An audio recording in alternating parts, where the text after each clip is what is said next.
Wilfrid Gordon McDonald Partridge by Mem Fox.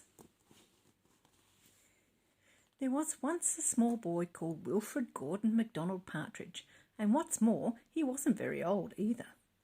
His house was next door to an old people's home, and he knew all the people who lived there. He liked Mrs. Jordan, who played the organ. He listened to Mr. Hosking, who told him scary stories. He played with Mr. Tippet, who was crazy about cricket. He ran errands for Miss Mitchell, who walked with a wooden stick.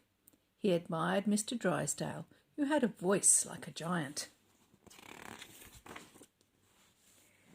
But his favourite person of all was Miss Nancy Ellison, Delacourt Cooper, because she had 4 names, just as he did.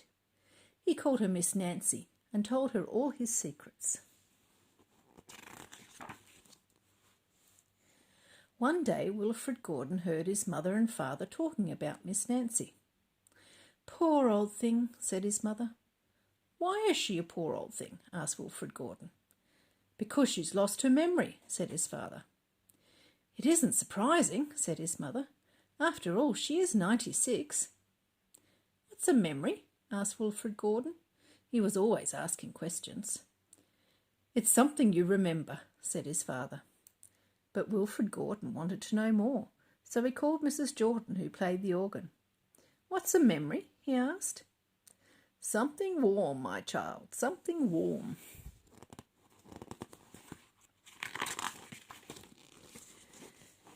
He called on Mr. Hosking, who told him scary stories. "What's a memory?" he asked.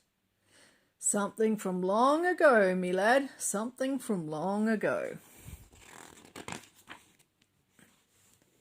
He called on Mr. Tippet, who was crazy about cricket. "What's a memory?" he asked. "Something that makes you cry, my boy, something that makes you cry." He called on Miss Mitchell, who walked with a wooden stick. "What's a memory?" he asked. "Something that makes you laugh, my darling, something that makes you laugh."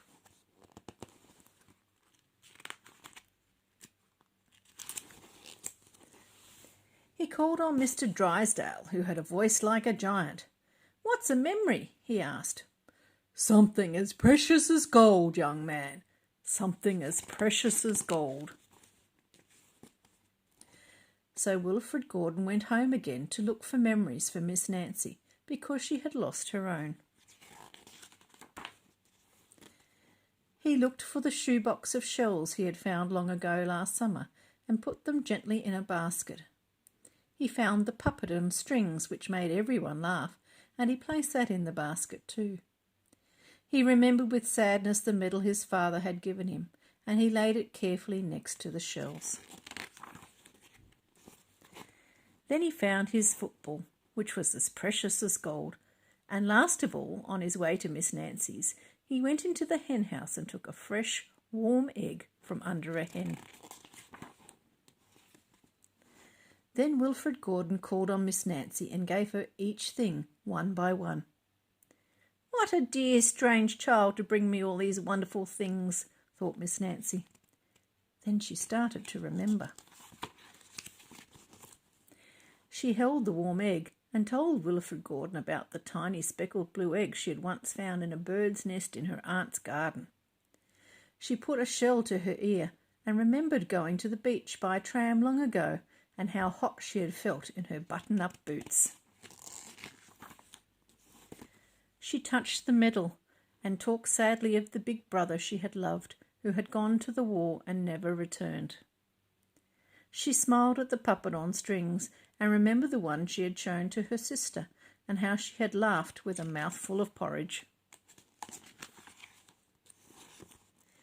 She bounced the football to Wilfrid Gordon and remembered the day she had met him and all the secrets they had told. And the two of them smiled and smiled, because Miss Nancy's memory had been found again by a small boy, who wasn't very old either.